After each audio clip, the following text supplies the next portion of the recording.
Welcome to special analysis. నేను రమా మండువ. ఈరోజు అనాలిసిస్లో భాగంగా మనం తీసుకోబోతున్న టాపిక్ ఏంటంటే మోపిదేవి వెంకటరమణ ఈరోజు జగన్మోహన్ రెడ్డి మీద అలిగారా అంటే అవుననే చెప్పాలి.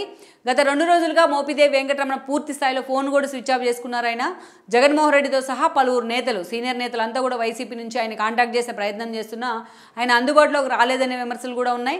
మరోవైపు చూసినట్లయితే మోపిదేవి వర్గం దాదాపు 150 మంది ద్వితీయ శ్రేణి నేతలు కూడా ఈ రోజున రేపల్లి నుంచి రాజీనామా పడుతున్నారు వైసీపీకి. ఇక అదేవిధంగా వాళ్ళంతా కూడా రోడ్డెక్కి ఈరోజు ధర్నాలు నిరసనలకు కూడా పిలుపునిస్తున్న సిచ్యువేషన్ ఉంది. జగన్మోహన్ రెడ్డితోనే మేము తాడో పేడో తేల్చుకుంటామన్న విధంగా ఈరోజు మోపిదేవి వర్గం పూర్తి స్థాయిలో మండిపడుతోంది. దీనికి కారణాలు కూడా ఉన్నాయి.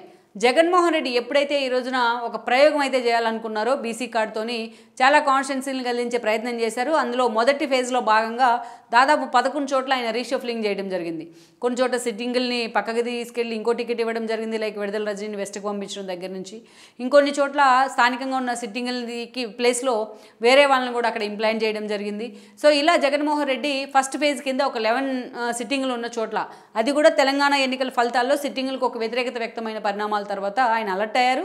సరే, అలర్ట్ అయినా తను ఎవరినైతే మార్చాలనుకుంటున్నానో, ఎవరినైతే సిట్టింగ్లను పక్కన పెట్టి వేరే వాళ్ళకి టికెట్లు ఇవ్వాలనుకుంటున్నానో వాళ్ళందరినీ కూర్చోబెట్టి కన్విన్స్ చేస్తే చాలా సింపుల్ విషయం అది.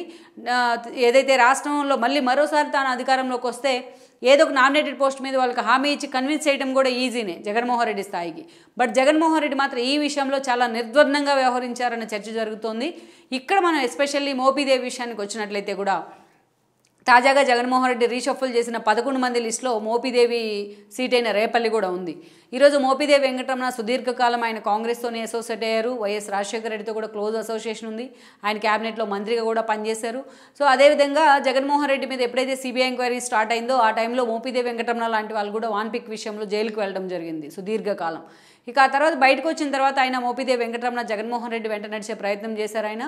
ఇక 2014లో ఆయన పోటీ చేసి ఓడిపోయినప్పటికీ 19 ఎన్నికల్లో కూడా మరోసారి టికెట్ ఇచ్చే ప్రయత్నం చేశారు జగన్మోహన్ రెడ్డి. 2019 ఎన్నికల్లో మోపిదేవి వెంకటరమణకు రేపల్లి టికెట్ ఇచ్చారు జగన్మోహన్ రెడ్డి. రేపల్లి నుంచి పోటీ చేసి మోపిదేవి ఓడిపోయారు. అయితే ఆ తర్వాత కూడా జగన్మోహన్ రెడ్డి మోపిదేవికు అత్యంత కీలకమైన ఒక ఎమ్మెల్సీ పదవి ఇచ్చి క్యాబినెట్లో మంత్రిగా కూడా చోటిచ్చారు, లైక్ పిల్లి సుభాష్ తరహాలోనే. బట్ ఇప్పుడు ఏదైతే దాదాపు ఒక సంవత్సరం రోజుల పాటు వాళ్ళు ఎమ్మెల్సీలుగా కూడా మంత్రులుగా కూడా కొనసాగుతూ వచ్చారు. ఎప్పుడైతే అమరావతి రాజధాని విషయంలో జగన్మోహన్ రెడ్డి దాన్ని వ్యతిరేకిస్తూ 3 రాజధానుల స్టాండ్ని తెర మీదకి తీసుకొచ్చారు. అప్పుడే సిఆర్డీఏ రద్దు అని కూడా అనుకున్నారు. ఆ రద్దు బిల్లును కౌన్సిల్లోని పెద్దల సభలోని ప్రవేశపెట్టారు. అప్పుడు షరీఫ్గా ఉన్న ఎవరైతే కౌన్సిల్ చైర్మన్ దాన్ని డినై చేయడం కానీ, ఈ ఆక్రోశంలో ఈ కోపంలో జగన్మోహన్ రెడ్డి కోర్టు మెట్లెక్కే ప్రయత్నం చేశారు, రద్దు చేయాలని చెప్పి ఒక తీర్మానం కూడా చేశారు కౌన్సిల్ని. ఆ క్రమంలోనే అటు పిల్లితో పాటు ఇటు మోపిదేవి తన పదవిని కోల్పోయారు. అయితే జగన్మోహన్ రెడ్డి ముందుగా హామీ ఇచ్చినట్లుగానే వాళ్ళకి రాజ్యసభ కూడా ఇవ్వడం జరిగింది. ప్రజెంట్ అటు పిల్లి సుభాష్తో పాటు ఇటు మోపిదేవి రాజ్యసభ సభ్యుడిగా కొనసాగుతున్నారు. అయితే తాను రాజ్యసభ సభ్యుడిగా పరోక్ష రాజకీయాల్లో ఉన్నప్పటికీ అటు రేపల్లి నియోజకవర్గాన్ని వదులుకునే విషయంలో మాత్రం మోపిదేవి అంత సిద్ధంగా లేరు.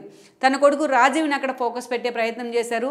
ఎప్పటి నుంచో దాదాపు 4 ఏళ్లుగా రాజీవ్ అక్కడ రేపల్లి నియోజకవర్గాన్ని పూర్తి స్థాయిలో డెవలప్మెంట్ యాక్టివిటీలో కూడా ఆయన పూర్తి స్థాయిలో అక్కడ తిరుగుతూ వస్తున్నారు. ఆ నియోజకవర్గ ప్రజలతో మమేకమవుతున్నారు. ఆ నియోజకవర్గాన్ని తనకు అనుకూలంగా మార్చుకునే ప్రయత్నంలో ఉన్నారు.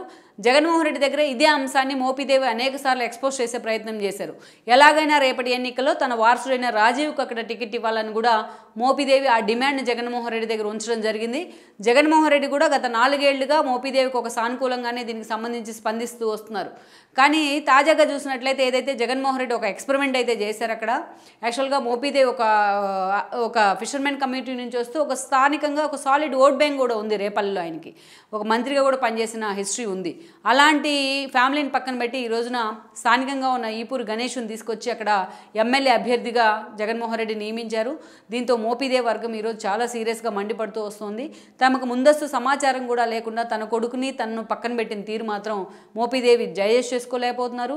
ఇప్పటికే ఆయన వర్గం వాళ్ళు 150 మందికి పైగా అక్కడ రాజీనామాల బాటు పడుతున్న పరిస్థితి, ఆందోళనలు కూడా చేస్తూ ఉన్నారు. ఇక జగన్మోహన్ రెడ్డితోనే తాడోపేడో తేల్చుకుంటామని కూడా మాట్లాడుతున్నారు.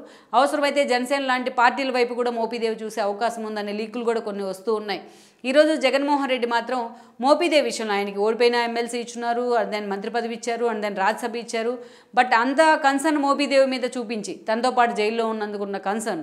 బట్ ఆ తర్వాత ఇప్పుడు అంత హఠాత్తుగా ఈరోజు ఆయన కొడుకు కానీ ఆయనకు కానీ ఒక ముందస్తు సమాచారం కూడా లేకుండా అక్కడ కొత్త అభ్యర్థిని అనౌన్స్ చేసిన తీరు, ఆ విషయంలో జగన్మోహన్ రెడ్డి ఎంతో ఖరాఖండిగా వ్యవహరించిన తీరు అయితే మాత్రం ఈరోజు అక్కడ చర్చనీయాంశం అవుతోంది.